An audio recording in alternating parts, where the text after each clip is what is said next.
MSLI TV, रहनुमाई बदलती दुनिया के लिए।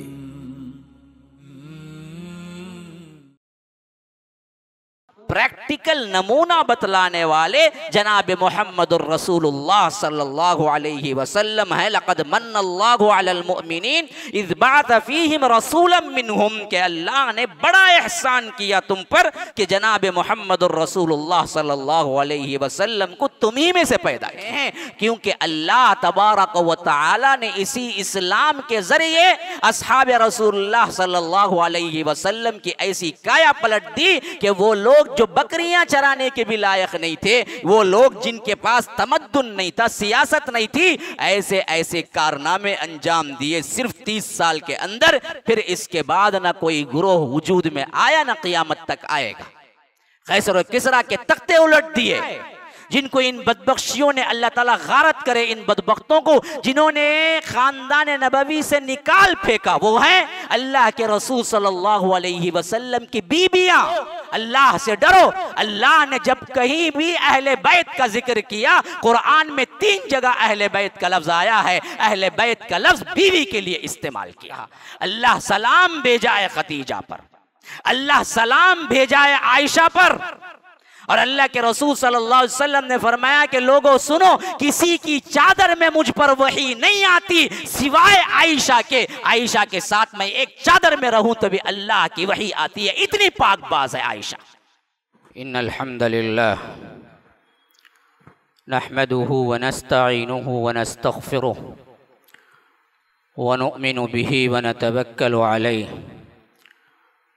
वनऊज़ु बिल्लाहि मिन शुरूरि अनफुसिना व मिन सय्यिआति अअमालिना मन यहदिहिल्लाहु फला मुज़िल्ल लहु व मन युज़लिल फला हादिय लहु व अशहदु अन ला इलाहा इल्लल्लाहु वहदहु ला शरीका लहु व अशहदु अन्न मुहम्मदन अब्दुहु व रसूलुहु अम्मा बअद फ़इन्न खैरल हदीस किताबुल्लाह व खैरल हदी हदी मुहम्मदिन सल्लल्लाहु अलैहि वसल्लम व शर्रल उमूरि मुहदसातुहा व कुल्ल मुहदसतिन बिदअह व कुल्ल बिदअतिन ज़लालह व फ़ी रिवायतिन व कुल्ल ज़लालतिन फ़िन्नार। फ़अऊज़ु बिल्लाहि अस्समीइल अलीम मिनश शैतानिर रजीम मिन हमज़िहि व नफ़्सिहि व नफ़्ख़िहि। बिस्मिल्लाहिर रहमानिर रहीम। इन्ना अअतैनाकल कौसर फ़सल्लि लिरब्बिका वन्हर इन्न शानिअक हुवल अबतर। व क़ाल तआला लक़द जाअकुम रसूलुम मिन अनफुसिकुम अज़ीज़ुन अलैहि मा अनित्तुम हरीसुन अलैकुम बिल मुअमिनीना रऊफ़ुर रहीम। व क़ाल अयज़न वमा अर्सलनाक इल्ला काफ़्फ़तन लिन्नासि बशीरन व नज़ीरा। व क़ाल तआला वमा अर्सलनाक इल्ला रहमतन लिल आलमीन। व क़ाल अयज़न या अय्युहन नबिय्यु इन्ना अर्सलनाक शाहिदन व मुबश्शिरन व नज़ीरा व दाइयन इलल्लाहि बिइज़्निहि व सिराजन मुनीरा। अल्लाहुम्मा अरिनल हक़्क़ हक़्क़न वरज़ुक़ना इत्तिबाअह व अरिनल बातिला बातिलन वरज़ुक़ना इज्तिनाबह। अल्लाहुम्मा अल्लिमना मा यनफ़अुना वन्फ़अना बिमा अल्लमतना वरज़ुक़ना इल्मा। रब्बि इश्रह ली सदरी व यस्सिर ली अमरी वहलुल उक़दतम मिन लिसानी यफ़क़हू क़ौली। उस अल्लाह के नाम से इब्तिदा जिसके नामों की कोई इंतहा ही नहीं। वलौ अन्ना मा फ़िल अर्ज़ि मिन शजरतिन अक़लाम वल बहरु यमुद्दुहु मिन बादिही सबअतु अबहुरिम मा नफ़िदत कलिमातुल्लाह। उस ज़ात अक़दस पर करोड़ों दरूद व सलाम हो जो तमाम जहानों के लिए रहमतुल लिल आलमीन बन के आए थे। अल्लाहुम्मा सल्लि अला मुहम्मद व अला आलि मुहम्मद कमा सल्लैता अला इब्राहीम व अला आलि इब्राहीम इन्नका हमीदुम मजीद। वबारिक अला मुहम्मद व अला आलि मुहम्मद कमा बारकत अला इब्राहीम व अला आलि इब्राहीम इन्नका हमीदुम मजीद। ब्रदरान इस्लाम, वाजिबुल एहतराम बुज़ुर्गों, दोस्तों, अज़ीज़ साथियों, अल्लाह तबारक व तआला ने इस इस्लाम को जनाब मुहम्मदुर रसूलुल्लाह सल्लल्लाहु अलैहि वसल्लम के ज़रिए असर नौ जिंदा किया, क्योंकि इस्लाम तो हज़रत आदम से चला आ रहा है। आदम भी मुस्लिम है, नूह भी मुस्लिम ही थे, इब्राहीम भी मुस्लिम ही थे, इस्माईल भी मुस्लिम ही थे, इसहाक भी मुस्लिम ही थे। सब अल्लाह तबारक व तआला के फर्मा बरदार थे। जब जब इस इस्लाम में बिगाड़ आया तब तब रसूलों को भेजा, और हर रसूल बहैसियत नबूवत और रिसालत के मुस्लिम ही थे। लेकिन इस इस्लाम की तकमील मुहम्मदुर रसूलुल्लाह सल्लल्लाहु अलैहि वसल्लम से फरमाई। तो जब बिगाड़ पूरी दुनिया में कुल्ली तौर पर हो गया, तो आखिरी रोशन चराग वदाइयन इलल्लाहि बिइज़्निही व सिराजम मुनीरन, चमकता हुआ सिराज किसे कहते हैं? रोशनी, सूरज। तो फरमाया कि ये सिराज को हमने जो भेजा ना, ये जनाब मुहम्मदुर रसूलुल्लाह सल्लल्लाहु अलैहि वसल्लम। तो तकमील दीन हनीफ के लिए जनाब मुहम्मदुर रसूलुल्लाह सल्लल्लाहु अलैहि वसल्लम को भेजा किताब के ज़रिए। फ़ज़क्किर बिल क़ुरआनी मन यख़ाफ़ु वईद, के देखो आप तज़कीर कीजिए, याद दहानी कीजिए, नसीहत कीजिए इस कुरान के ज़रिए। जिसको कान है, जो बदलना चाहे, जो सुनना चाहे, जो सुधरना चाहे, उसको जरूर हिदायत मिलेगी। वतइयहा उज़ुनुम वाइया, हर एक के लिए इसमें नसीहत है, लेकिन जरूरत यह है कि कान लगा दे, इधर उधर की बातें सुनते हुए न सुने, या सुन सुन के सुनने का मामला ना हो, ना एक कान से सुन के एक कान से छोड़ देने का मामला हो। अगर वाक़ियतन इसको दिल लगा के सुनेगा तो उसके लिए तो सरापा हिदायत है।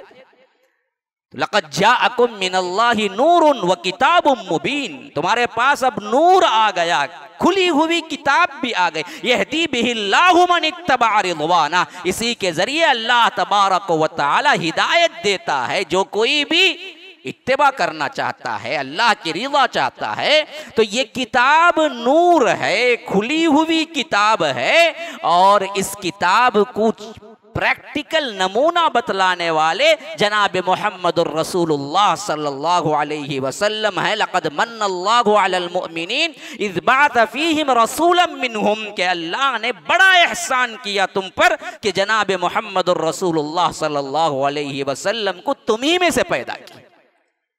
ये सबसे बड़ा गिफ्ट है। तो हमारे दीन की असल बुनियाद अल्लाह की किताब और मुहम्मदुर रसूलुल्लाह सल्लल्लाहु अलैहि वसल्लम का तरीका है। इन दोनों को असल इस्लाम कहते हैं। सिर्फ किताब की जरूरत होती तो अल्लाह रसूल को न भेजता, काबतुल्लाह पे किसी क्या है मौजूज़े के जरिए किताब को उतार देता और गैबी आवाज आती कि ऐ अहले मक्का सुनो, अल्लाह की किताब काबतुल्लाह के छत पे है, उठा लो। और अरबी के सबसे माहिर तरीन अफराद थे, उठा के पढ़ लेते और इस्लाम समझ जाते। ना, ये नहीं किया। बज़रे वही अल्लाह तबारक व तआला जनाब मुहम्मदुर रसूलुल्लाह सल्लल्लाहु अलैहि वसल्लम को धीरे धीरे धीरे धीरे थोड़ा थोड़ा करके 23 साल में उतारा, और अल्लाह के रसूल सल्लल्लाहु अलैहि वसल्लम ने इसे जिंदगी मुबारका में अप्लाई करके दिखाया, फिर किताब बनी। मजमुई शक्ल की किताब वही उतरने के बाद बनती थी। जब वही उतर जाती, कातिबीन वही को अल्लाह के रसूल बुलाते, कहते कि देखो ये वही उतरी है, यहां लिखो, इस आयत के बाद लिखो, इस सूरत के बाद लिखो। तो उतरने वाली किताब नहीं थी, बजरिए वही अल्लाह के रसूल सल्लल्लाहु अलैहि वसल्लम पर कौल उतरा, फिर उसे किताबी शक्ल में लिखा गया। तो असल चीज तो जनाब मोहम्मद रसूलुल्लाह सल्लल्लाहु अलैहि वसल्लम की इत्तिबा थी। तो मुसलमानों पर सबसे ज्यादा फरीजा जो है वो अल्लाह की किताब को जाने, माने, पढ़े, पढ़ाए, जिंदगी इसके मुताबिक गुजारे। जैसे अल्लाह की किताब का हक है वैसे अल्लाह के रसूल का भी हक है कि जाने, माने, पढ़े और उनकी जिंदगी के मुताबिक अमल करें। खाली खूली चंद रसूमात का मजमुआ नहीं है। चंद चीजों के एतबार से क्या ईद मिलाद मना लिए, इसी तरह यौम बदर मना लिया, इसी तरह फतेह मक्का का दिन मना लिया, फला कर लिया, ये दरअसल रस्मन नहीं आई है। ये पूरी जिंदगी तुम्हारे लिए आइडियल नमूना है। तो अल्लाह के रसूल सल्लल्लाहु अलैहि वसल्लम की जिंदगी मुबारका को जानना भी इंतहाई जरूरी है, जिस तरह कुरान को जानना और मानना इंतहाई जरूरी है।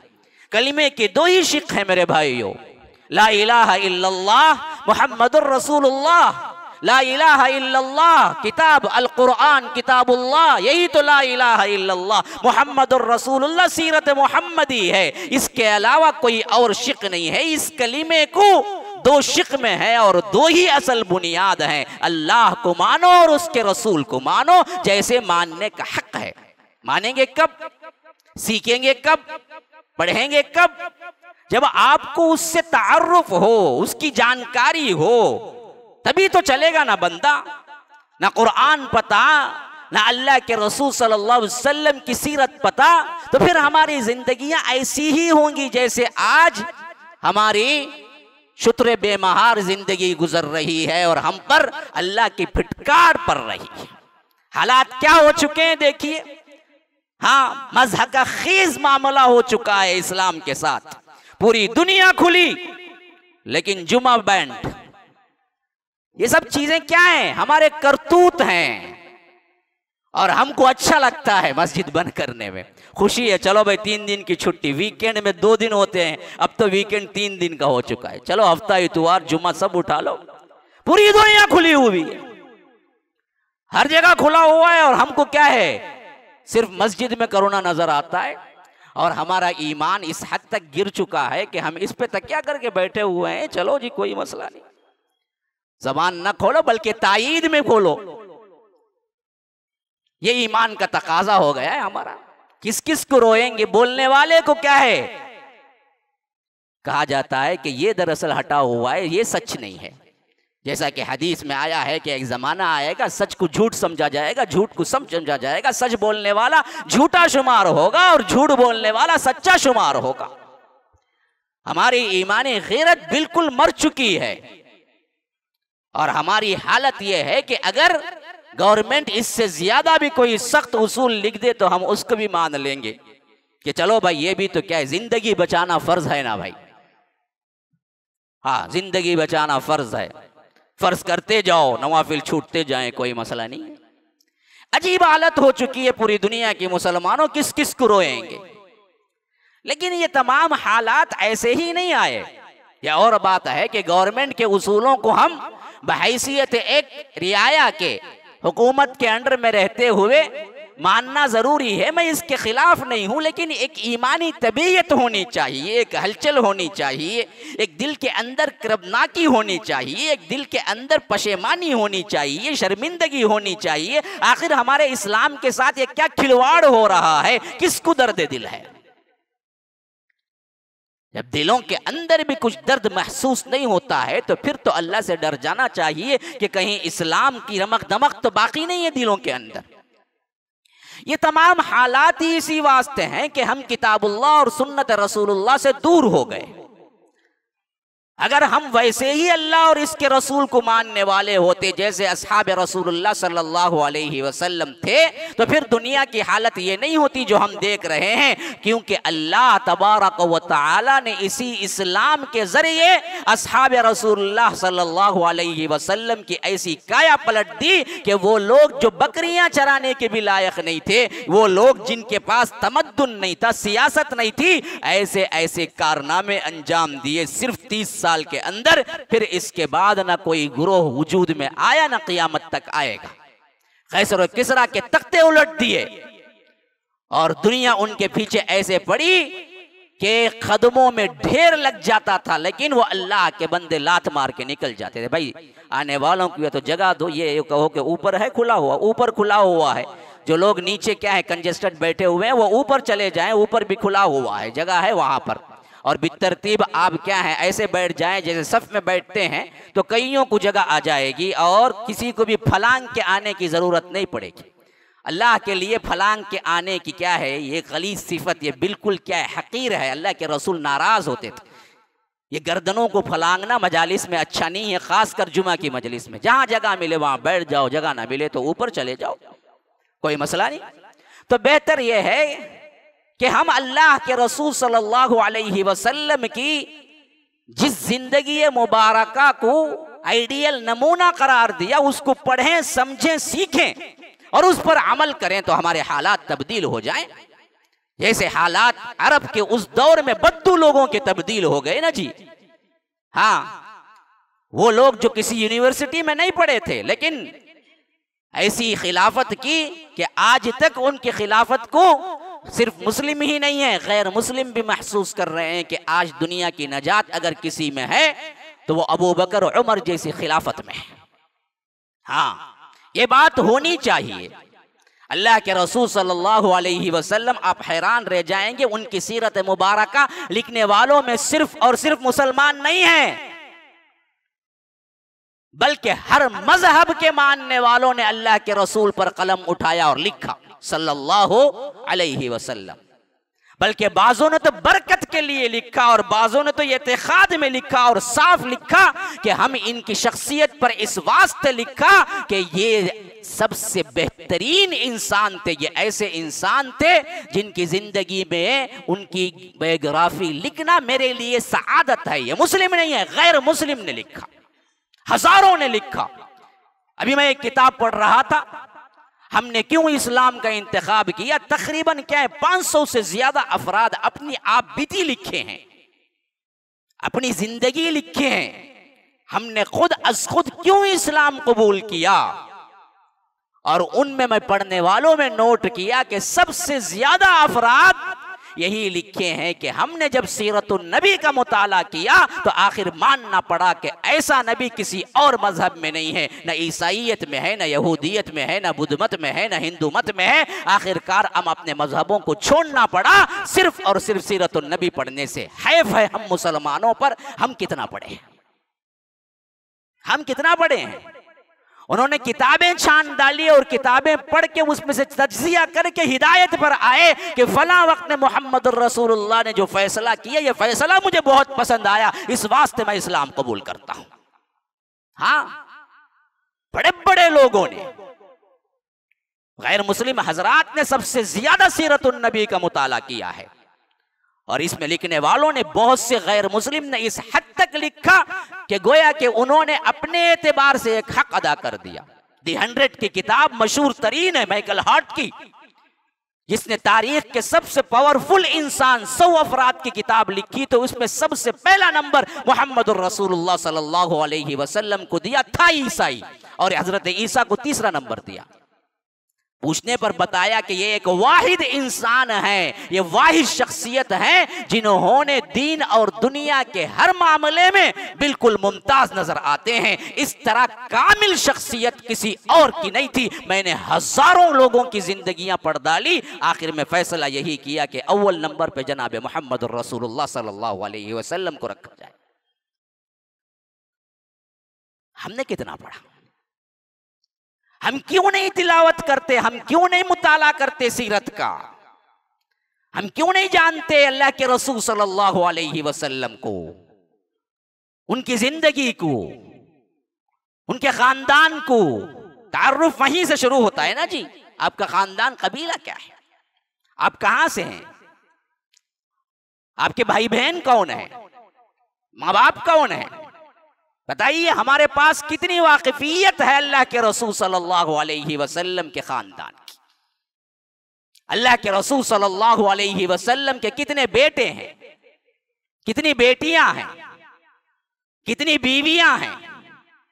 अल्लाह के रसूल सल्लल्लाहु अलैहि वसल्लम ने किन किन से दूध पिया, कितनी माएँ हैं, रवाई माएँ कहाँ है हमको मालूम। कहाँ पढ़ते हैं हम, कहाँ हम उसके लिए तगदो करते हैं, कहाँ सीरत का मुताला करते हैं। तो इसी वास्ते मैंने सीरतुन नबी का एक सिलसिला जुमा की सीरीज में शुरू किया, लेकिन बाज़ वजह से उसको कंटिन्यू नहीं कर सका, क्योंकि ये लॉकडाउन के मसाइल थे। लेकिन देखा कि अगर बैठ जाऊं तो शायद ये लॉकडाउन क़यामत तक नहीं खुलेगा, नऊज़ु बिल्लाह। तो सोचा कि उसको ही कंटिन्यू किया जाए। आखिर कब तक इंतजार हो। अल्लाह के रसूल सल्लल्लाहु अलैहि वसल्लम हिजरत फरमा के मदीना जा चुके थे और मदीने मुनव्वरा में भी तकरीबन 9 साल गुजर चुके थे। तो एक महफिल में बैठे हुए थे अल्लाह के रसूल सल्लल्लाहु अलैहि वसल्लम। यहां तक कि इतला हुई कि अल्लाह के रसूल आप इब्राहिम के बाप हैं। ये वही लाने वाले बाज़ रिवायतों के मुताबिक हजरत जिब्राइल खुद थे। और अल्लाह के रसूल सल्लल्लाहु अलैहि वसल्लम को बड़ी खुशी हुई। और इस वक्त अल्लाह के रसूल सल्लल्लाहु अलैहि वसल्लम की उम्र मुबारक तकरीबन 60 के करीब हो रही थी। और बेटे की खुशखबरी सुनाई थी कि अल्लाह के रसूल सल्लल्लाहु अलैहि वसल्लम के घर में बेटा हुआ है। अल्लाह के रसूल सल्लल्लाहु अलैहि वसल्लम बेटे को देखने के लिए निकलते हैं और पहुंचते हैं। ये मारियतुल क़िब्तिया से अल्लाह के रसूल सल्लल्लाहु अलैहि वसल्लम के बेटे हुए थे, जो अल्लाह के रसूल सल्लल्लाहु अलैहि वसल्लम ने करीब ही में शादी की थी। ये मिस्र से आई हुई अल्लाह के रसूल सल्लल्लाहु अलैहि वसल्लम के तोहफे के तौर पर मुक़ौक़िस ने भेजा था, जिसे अल्लाह के रसूल सल्लल्लाहु अलैहि वसल्लम ने अपने निकाह में लाया। और उस वक्त अल्लाह के रसूल सल्लल्लाहु अलैहि वसल्लम की उम्र तकरीबन 58-59 के करीब थी। अल्लाह तबारक व तआला ने उनके बतन से अल्लाह तबारक व तआला ने एक बेटा दिया, जिसका नाम नामी इसमें गिरामी इब्राहिम खुद वही के जरिए मालूम हो गया। अल्लाह के रसूल सल्लल्लाहु अलैहि वसल्लम अपने जद्द अमजद हजरत इब्राहिम के नाम पे इब्राहिम रखा। बेटे को गोद में लिया, दुआएं की, बहुत शफकत, बहुत मोहब्बत थी अल्लाह के रसूल सल्लल्लाहु अलैहि वसल्लम को हजरत इब्राहिम से। ये अल्लाह के रसूल सल्लल्लाहु अलैहि वसल्लम के तीसरे बेटे थे। इससे पहले अल्लाह के रसूल सल्लल्लाहु अलैहि वसल्लम को हजरत खदीजतुल कुबरा से 2 बेटे हो चुके थे, और वो दोनों भी अल्लाह के रसूल सल्लल्लाहु अलैहि वसल्लम की जिंदगी मुबारका में चंद साल की जिंदगी पाकर अल्लाह तबारक व तआला को प्यारे हो चुके थे। तो अल्लाह के रसूल सल्लल्लाहु अलैहि वसल्लम के खानदान के एतबार से आप समझें कि जिस वक्त अल्लाह के रसूल सल्लल्लाहु अलैहि वसल्लम पैदा हुए, सही तरीन रिवायत के मुताबिक बाप तो नहीं थे, लेकिन अल्लाह के रसूल सल्लल्लाहु अलैहि वसल्लम उनके दादा और उनके चचाओं को देखा। और इन चचा में 2 तो इस्लाम लाए और बहुत मशहूर हुए। एक इनमें हजरत हमजा है, एक हजरत अब्बास है। और 2 वो हैं जिस हैसियत से मशहूर हुए, वो खिदमत के एतबार से, सपोर्ट के एतबार से रहे, लेकिन इस्लाम नहीं लाया। जिनमें एक हजरत अबू तालिब है, एक हजरत जुबैर है। और एक कट्टर तरीन दुश्मन है जिसमें नामे नामी अपनी दुश्मनी में बहुत ही बुलंद पाया, और इस तरह पाया कि अल्लाह तबारक व तआला की फिटकार उस पर पड़ी, एक अबू लहब है। ये 3 चचाओं का जमाना अल्लाह के रसूल सल्लल्लाहु अलैहि वसल्लम ने एक साथ पाया। अल्लाह के रसूल सल्लल्लाहु अलैहि वसल्लम की पैदाइश के बाद हजरत अब्दुल मुत्तलिब उनको पूरी सपोर्ट किए और उन्हें अपनी परवरिश में लिया, अपनी तरबियत में लिया, यहां तक कि 8 साल की उम्र हो गई जिसमें अल्लाह के रसूल सल्लल्लाहु अलैहि वसल्लम के दादा फोत हुए। फोत होते वक्त जिम्मेदारी की हैसियत से अपने ही बेटे जो अब्दुमनाफ कहला, अबू तालिब का असल नाम अब्दुमनाफ है, तालिब उनके बेटे हैं जिसके नाम पर अबू तालिब कुनियत पड़ी। तो अबू तालिब को बुलाकर कहा कि तुम दरअसल हमेशा इस बच्चे की निगरानी करना, परवरिश में तुम ले लेना, लेकिन पूरे खानदान का जो सरबराह मुंतखब होता है बनी हाशिम का, उस हैसियत से जैसे अब्दुल मुत्तलिब थे वैसे अबू तालिब नहीं बने, बल्कि इनके बड़े भाई जो थे जुबैर, उनकी सरगर्दगी में पूरा खानदान रहा। अल्लाह के रसूल सल्लल्लाहु अलैहि वसल्लम की उम्र तकरीबन 14-15 साल थी। जंग फिजार का जो मरहला पेश आया, जो काबे के अंदर लड़ी गई, उस वक्त बड़े चचा जिनके लिए अल्लाह के रसूल सल्लल्लाहु अलैहि वसल्लम ने ये जंग में भी शिरकत की और तीर उठा के दिया करते थे, उस वक्त पूरे खानदान का सरबरा हजरत जुबैर ही थे जो तकरीबन 14-15 साल की उम्र थी, अल्लाह के रसूल की वफात पा गए। तो फिर इसके बाद अबू तालिब का जमाना आया। फिर उसके बाद वो 53 साल तक निगरानी करते रहे, परवरिश में, निगहदानिश में अपना हिस्सा करते रहे। ये 3 चचाओं के अंडर में अल्लाह के रसूल सल्लल्लाहु अलैहि वसल्लम की अपनी जिंदगी हुई। और लेकिन एक बात जो सबसे ज्यादा नोट करने के काबिल है, अल्लाह ने इतना बेनियाज रखा मोहम्मदुर रसूलुल्लाह सल्लल्लाहु अलैहि वसल्लम को, खाब अब्दुल मुत्तलिब हो, अबू तालिब हो, जुबैर हो, इनमें से किसी चचा ने अल्लाह के रसूल पर कोई अपनी जाती मिल्कियत से खर्च नहीं किया,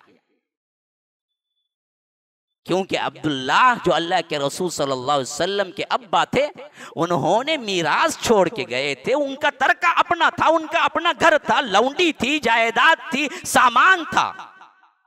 किसी ने अपना एक भाई मोहम्मदुर रसूलुल्लाह सल्लल्लाहु अलैहि वसल्लम पर खर्च नहीं किया, किसी चचा ने।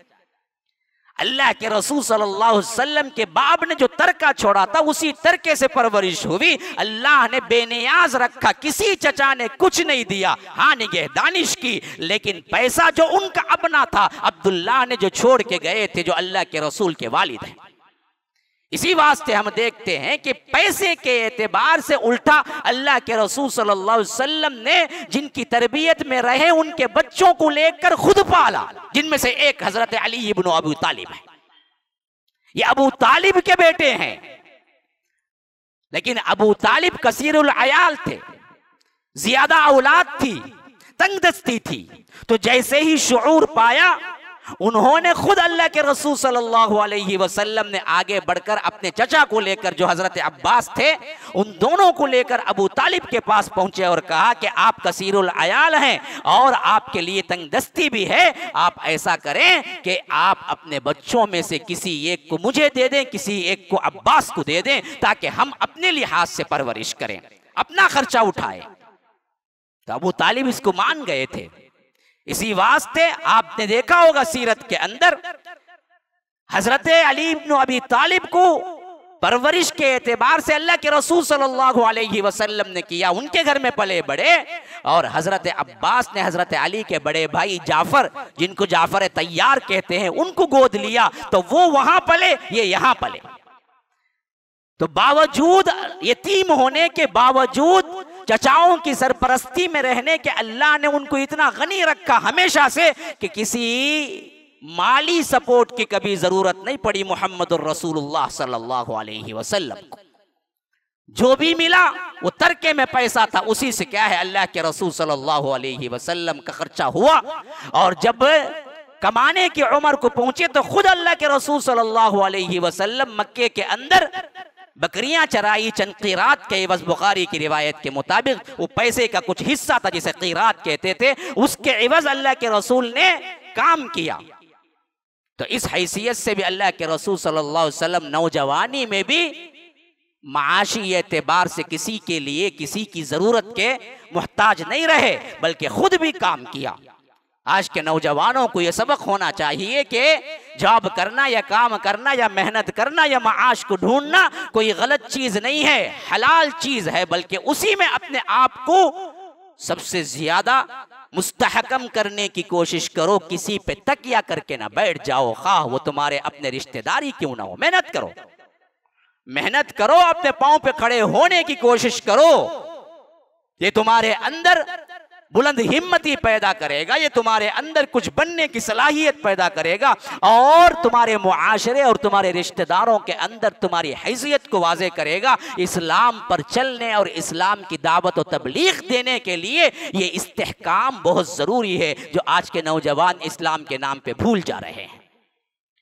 अल्लाह के रसूल सल्लल्लाहु अलैहि वसल्लम के इन चचाओं, इन खानदान के एतबार से ये बातें जहन में रखते हुए आगे आइए। खानदानी एतबार से अल्लाह के रसूल सल्लल्लाहु अलैहि वसल्लम को शादी के बाद जो पहली शादी मशहूर तरीन रिवायत के एतबार से 25 साल और हजरत खदीजतुल कुबरा से हुई, जिनकी उम्र 40 साल है, जिस पर बहुत से गैर ज़रूरी इल्ज़ामात लगे गए हैं और जिन्होंने चाहा कि इन रिवायतों को तब्दील कर दें, वो अजीब किस्म की मंतिक लाते और कहते हैं कि अगर 40 में हुई फिर इसके बाद 6 बच्चे हुए तो क्या कोई औरत 50 साल की उम्र तक बच्चा जनेगी?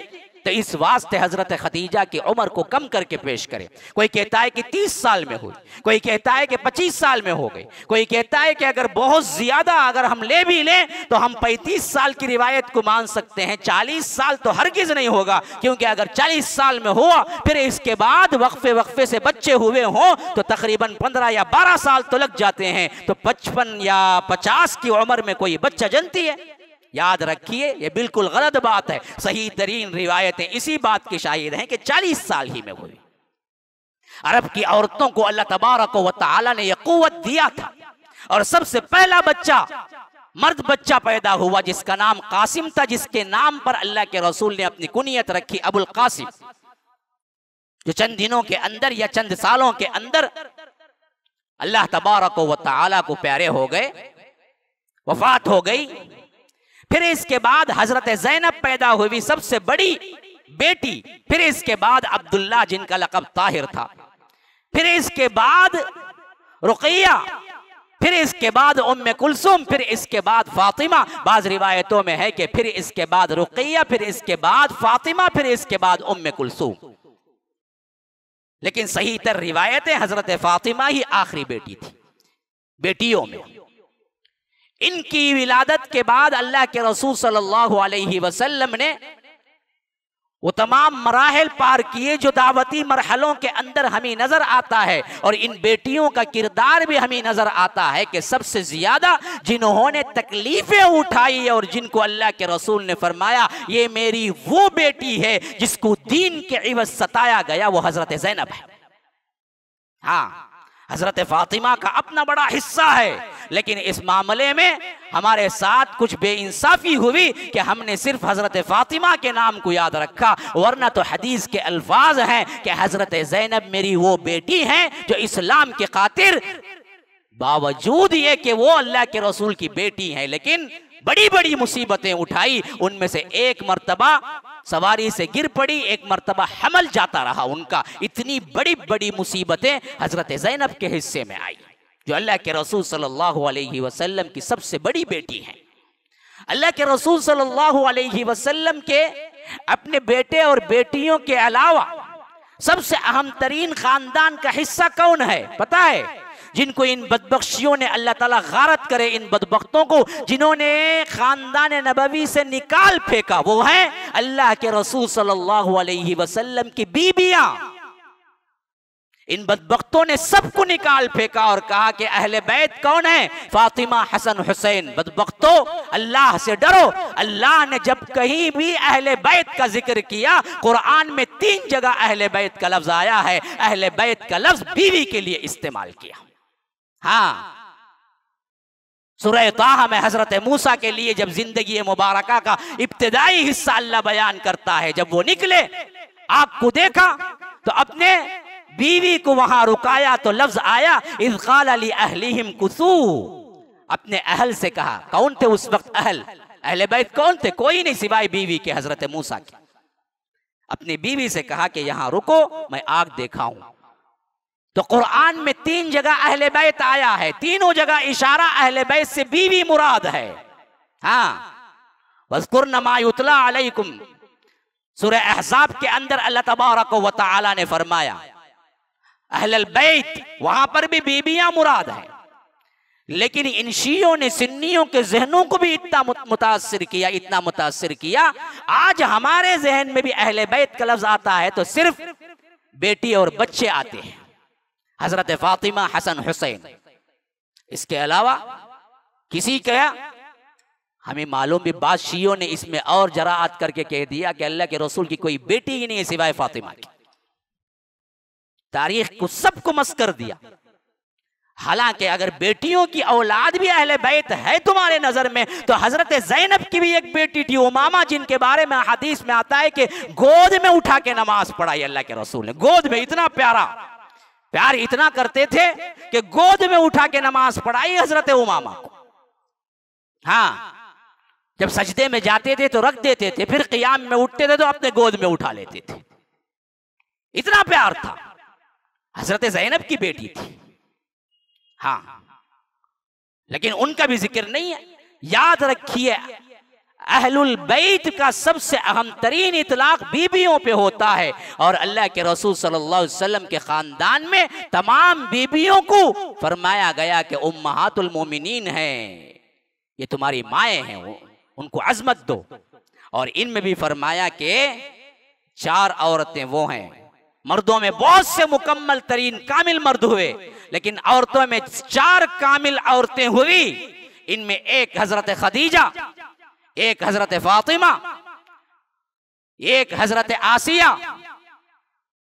जो हजरत आसिया का किस्सा कुरान के अंदर भी मज़कूर है, फिरौन की बीवी थी, और एक हजरत मरियम। ये 4 औरतें कामिल तरीन औरतें हैं। और फरमाया कि देखो, इन 4 औरतों के अलावा एक मेरी बीवी वो है जो हजरत आयशा हैं, जिनकी हैसियत तमाम औरतों पर वही है जैसे तुम्हारे अपने खानों पर सरीद का मुकाम है। उस जमाने में सबसे बेस्ट खाना और सबसे बेहतरीन खाना सरीद होता था, जिसे सरीद कहते हैं। ये खास तौर पर खजूरों को चूर कर और उसके अंदर कुछ और भी चीजें डालकर बनाया जाता था। यूं समझ लीजिए कि आज के एतबार से बिरयानी या आज के एतबार से कोई क्या है जबरदस्त डिश, तो अल्लाह के रसूल ने फरमाया कि ये 4 तो कामिल तरीन औरतें हैं, लेकिन इन 4 पर भी भारी और पूरी दुनिया की आने वाली गुजरी हुई तमाम औरतों पर हजरत आयशा का वही फजीलत वाला मामला है जैसे तमाम खानों पर सरीद का मामला है। तो अफजल तरीन औरत हजरत अम्मा आयशा हैं, जिनकी जिंदगी मुबारका का 50 साल हिस्सा इस दीन को पढ़ाते गुजरा। फिक़्ह की बुनियादी मसाइल किन से आई हैं? अम्मा आयशा से हैं। इनकी इज्जत और अजमत को मिटाने के लिए, घटाने के लिए बदबख्तों ने इतना काम किया कि खुद हमारे लोगों के अंदर भी बाज ऐसे मुनाफिक किस्म के लोग निकले जो अम्मा आयशा पर इल्जाम रखने लगे या अम्मा आयशा पर लानतान करने लगे। ऐसे लोग अगर वाक़ियतन नावाकिफियत से करते हैं तो हम दुआ करते हैं कि अल्लाह उन्हें सही मनहज, सही हिदायत दे। अगर ये जानते बूझते करते हैं तो अल्लाह ही नहीं बर्बाद कर दे। ये शिया की साजिशें हैं।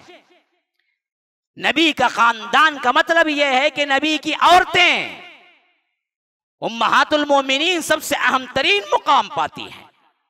उम्महातुल मोमिनीन को कमतर करार देना और बेटियों को और उसके साथ साथ सिर्फ हजरत हुसैन और हसन को अहले बैत का लक़ब देकर उम्महातुल मोमिनीन को लानतान करना, ये शियों ने फैसला किया और इस तरह काम किया कि इसे अहले सुन्नत ने भी कबूल कर लिया।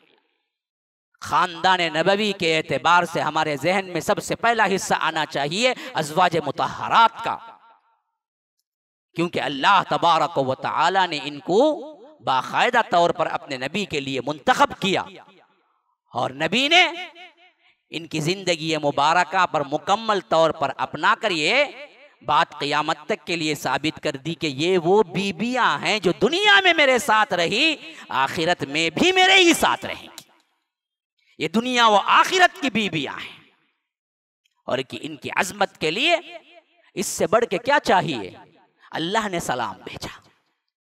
अम्मा आयशा को, अम्मा खदीजा को दोनों को खुसूसियत के साथ जिब्राइल आए और कहा कि अल्लाह सलाम भेजा है तुम पर, अल्लाह सलाम भेजा है तुम पर। जिब्राइल आए, अल्लाह के रसूल सल्लल्लाहु अलैहि वसल्लम से कहा अल्लाह सलाम भेजा है खदीजा पर, अल्लाह सलाम भेजा है आयशा पर। और अल्लाह के रसूल सल्लल्लाहु अलैहि वसल्लम ने फरमाया कि लोगों सुनो, किसी की चादर में मुझ पर वही नहीं आती सिवाय आयशा के। आयशा के साथ मैं एक चादर में रहूं तो भी अल्लाह की वही आती है, इतनी पाकबाज है आयशा। ये अम्मा आयशा की मदह है, तारीफ है। इसको गिराने के लिए बदबख्तों ने एडी चोटी का जोर लगाया। अली मिर्जा नामी एक मुनाफिक बैठा हुआ है, इसने तो क्या है अजीब अजीब फलसफे गाड़े हैं। याद रखिए, जिन्होंने असहाबे रसूलुल्लाह सल्लल्लाहु अलैहि वसल्लम पर गालियां कसी, उनका ईमान खतरे में है। अगर वो नावाकिफियत से करते हैं तो हम हिदायत की दुआ करते हैं, अगर ये जानते बूझते करते हैं तो अल्लाह इन्हें हलाक व बर्बाद करता है। हादा व बिल्लाहि तौफीक व सल्लल्लाहु वसल्लम अला नबिय्यिना मुहम्मद। अस्अलुल्लाह ली व लकुम व लिसाइरिल मुस्लिमीन मिन कुल्ली ज़ंबिन फस्तगफिरूह इन्नहु हुवल गफूरुर रहीम।